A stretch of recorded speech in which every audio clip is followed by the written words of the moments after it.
கர்த்தருடைய நாமம் மகிமை அடைவதாக. இந்த நாளில் என்ன படிக்க போகிறோம் அப்படின்னா, சீட்டு போடுதல். பழைய ஏற்பாட்டிலையும் சீட்டு போட்டிருக்கிறாங்க, புதிய ஏற்பாட்டிலையும் சீட்டு போட்டிருக்கிறாங்க. அப்படி பார்க்கும்போது எந்தெந்த காரியத்துக்கெல்லாம் சீட்டு போட்டாங்க அப்படின்னு சொல்லி நான் பார்க்கும்போது, பழைய ஏற்பாட்டில் நீங்கள் பார்த்தீங்கன்னாக்கா போக்காடு ஆண்டவருக்குன்னு தெரிந்து கொள்ளப்பட்ட ஆடு, இந்த ரெண்டு ஆடு எதுன்னு சொல்லி தெரிந்து கொள்வதற்கு சீட்டு போட்டுக்கிறாங்க. ஸோ அப்போ எந்த சீட்டு போக்காட்டுக்கு விழுதோ அந்த ஆடு போக்காடு, எந்த சீட்டு தேவனுக்கென்று தெரிந்து கொள்ளப்பட்ட ஆட்டுக்கு விழுதோ அந்த சீட்டு தேவனுக்கரிய ஆடு அப்படின்ட்டு பார்க்கணும். ஸோ அப்போ இந்த காரியத்தை தெரிந்து கொள்வதற்கும் அவங்க சீட்டு போட்டுக்கிறாங்க. அதுக்கு அடுத்ததான் ஒரு தேசத்தை பங்கிடுவதற்கும் அவங்க என்ன செய்கிறாங்க, சீட்டு போட்டுக்கிறாங்க. முதல்ல இந்த ஆணை குறித்து படிக்கும்போது லேவியராகமம் 16ஆம் அதிகாரம் 8-9 வசனங்களை வாசிச்சோம்னா அங்கே பார்க்கலாம். அதே போல் இந்த தேசத்தை பங்கிடுவதற்கு சீட்டு போட்டார்கள், அதை எங்கே பார்க்கலாம் அப்படின்னா என்னாகமும் 26ஆவது அதிகாரம் 55வது வசனத்தை வாசிச்சோம்னா அங்கே பார்க்குறோம். நீதிமொழிகளில் 2 வசனங்கள் இந்த சீட்டு போடுதலை குறித்து சொல்லப்படுகிறது.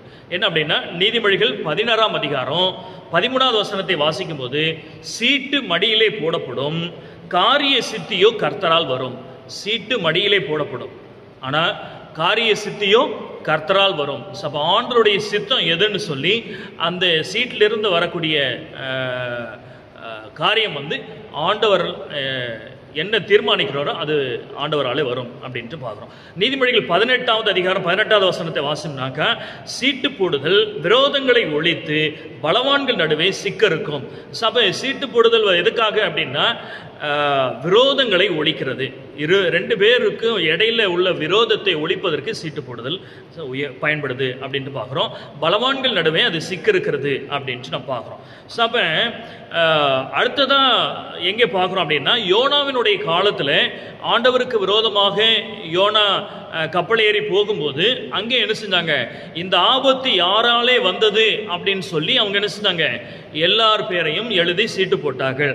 அப்போ அப்படி போடும்போது யோனாவினுடைய பேருக்கு அங்கே சீட்டு விழுந்தது அப்படின்ட்டு நான் பார்க்குறோம். ஸோ அப்போ பழைய ஏற்பாடு முழுவதிலும் அநேக காரியங்களை அவங்க தேவனுடைய சித்தத்தை அறிந்து கொள்வதற்கு அவங்க என்ன செஞ்சிருக்கிறாங்க, சீட்டு போட்டிருக்கிறாங்க அப்படின்ட்டு நம்ம பார்க்குறோம். சரி, அப்படியானால் புதிய ஏற்பாட்டில் எங்கேயாவது சீட்டு போட்டாங்களா அப்படின்னா, இயேசுவினுடைய சீஷர்களை தெரிந்து கொள்வதில் யூதாஸ் காரியோத்து தன்னுடைய நிலையை இழந்தான் என்று சொல்லி நான் பார்க்குறோம்.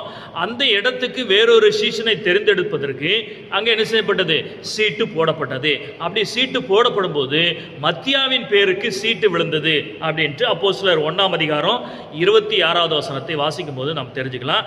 யோனாவின் படிக்கும்போது யோனா 1ஆம் அதிகாரம் 7வது வசனத்தை வாசிச்சோம்னாக்கா அங்கே சீட்டு போடப்பட்டதை நம்ம பார்க்குறோம். ஸோ அப்போ எந்த காரியங்களை எல்லாவற்றையும் நம்ம பார்க்கும்போது எல்லா இடங்களிலும் சீட்டு போடப்பட்டிருக்கிறதை நான் பார்க்குறோம். எதுக்காக சீட்டு போட்டாங்க அப்படின்னா, ஆண்டவருடைய சித்தத்தை அறிந்து கொள்வதற்கு அவங்க சீட்டு போட்டாங்க என்று சொல்லி நான் பார்க்குறோம். அப்போ நம்ம ஒரு தீர்மானம், ஏதாவது ஒரு காரியத்தில் நம்ம தீர்மானம் எடுக்கணும் அப்படின்னு சொன்னால் ஆண்டவருடைய சித்தத்தை அறிந்து கொள்வதற்கு நம்ம என்ன செய்யலாம், சீட்டு போடலாம் என்று சொல்லி நாம் பார்க்குறோம். ஸோ அப்போ ஆண்டவருடைய வேதத்தின்படி நாம் என்ன செய்யலாம், ஒவ்வொரு காரியத்தையும் செய்யும்போது ஆண்டவருடைய சித்தம் நமக்கு வெளிப்படும்.